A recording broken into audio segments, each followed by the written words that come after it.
चला तर मग आज आपला विषय आहे. आज आहे पितृ अमावस्या, सर्व पितृ अमावस्या.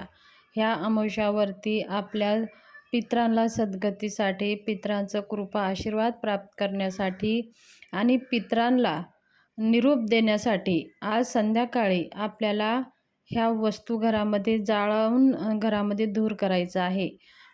आणि एका झाडाला आपल्याला संध्याकाळी प्रदोष वेळेमध्ये एक दिवा लावायचा आहे. म्हणजे आपले पितृ संतुष्ट होतील आणि सर्व पितृ अमावस्याला म्हणजे सर्व पितृ आपल्या धर्तीवर येत असतात. म्हणजे आपल्या घरी पण येतात आणि धर्तीवर पण येतात. आणि ते पितृ असतात ते आपले असतात, ते आपल्याच घरी येतात, दुसऱ्यांच्या घरी कुठं जात नाही. म्हणून आपले पितरांना सद्गतीसाठी त्यांच्या आशीर्वाद प्राप्त करण्यासाठी काही विशेष सेवा केली जाते. पितृला नैवेद्य दाखवला जातो, पिंडदान, तर्पणविधी ह्या सगळ्या गोष्टी केल्या जातात.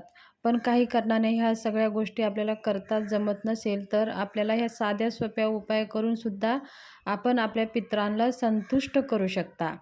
तर पहिलं काय करायचं आहे आपल्याला, थोडासा एक वाटीभर भात शिजवायचा आहे आणि त्याचं भात शिजवून 1 चम्मच दही टाकून त्याच्यावर थोडी काळे तेल टाकून ते भात आपल्या कावळ्यांना खाऊ घालायचं आहे. कावळ्या जर नसेल तर आपण वरती गच्चीवर नेऊन ठेवून द्या, कावळे येतात आणि कोणतेही पक्षी जरी खाल्ले तरी पण चालेल. पण आपल्या कावळ्यांच्या नावाला घास काढून ठेवला हेच महत्त्वाचं असतं.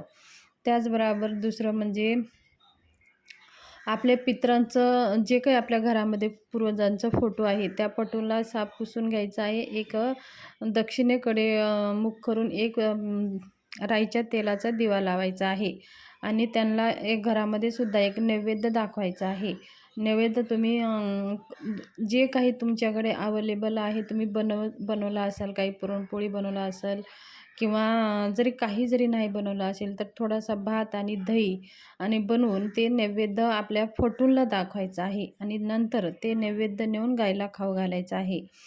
असे केल्याने सुद्धा आपल्या सद्गती प्राप्त होते आणि आपले पितृ संतुष्ट होतात. गायीच्या मुखानं हे पितरांपर्यंत पोहोचतं आणि कावळ्यांच्या मुखाने सुद्धा हे आपल्या पितरांपर्यंत पोहोचत असतं.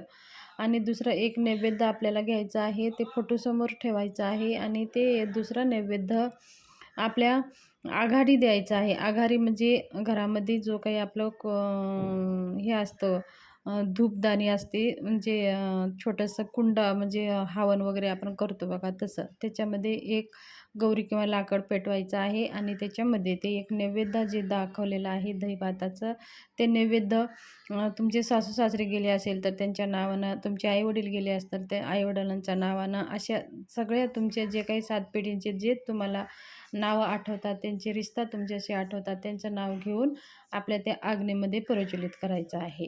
मग ती अग्नी शांत झाल्यावर ती सगळं एका कॅरी बॅगमध्ये भरून आपण निर्मल्यामध्ये टाकायचं आहे. अशा प्रकारे आपल्या घरामध्ये पितरांसाठी आघाडी द्यायची आहे.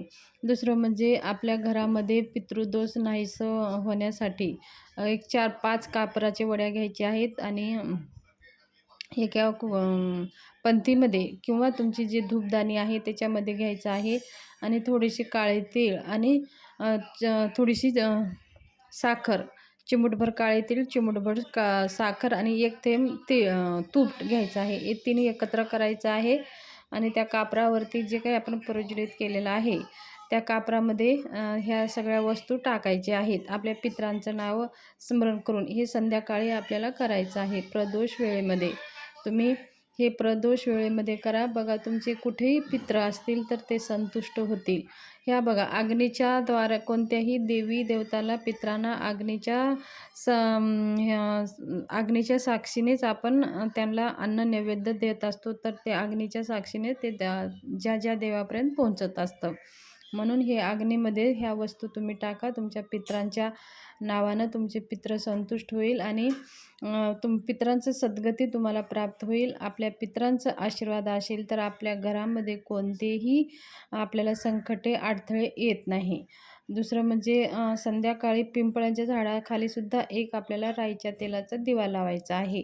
संध्याकाळी थोडं पाणी 1 लोटा पाणी घ्यायचं आहे. त्याच्यामध्ये थोडे चिमूटभर काळे तीळ, साखर आणि 1 थेंब दूध त्याच्यात टाकायचं आहे. ते पाणी पिंपळाच्या झाडाला अर्पण करायचं आहे. 1 मोहरीच्या तेलाचा दिवा लावायचा आहे आणि आपल्याला पितरांसाठी समर्पित हा दिवा म्हणून पितरांना सद्गती व्हावं, पितृ संतुष्ट व्हावं, आपल्या पितराचा आपल्यावर आशीर्वाद राहावं म्हणून ते दिवा पिंपळाच्या झाडाखाली लावायचा आहे. 11 प्रदक्षिणा करून यायचं आहे.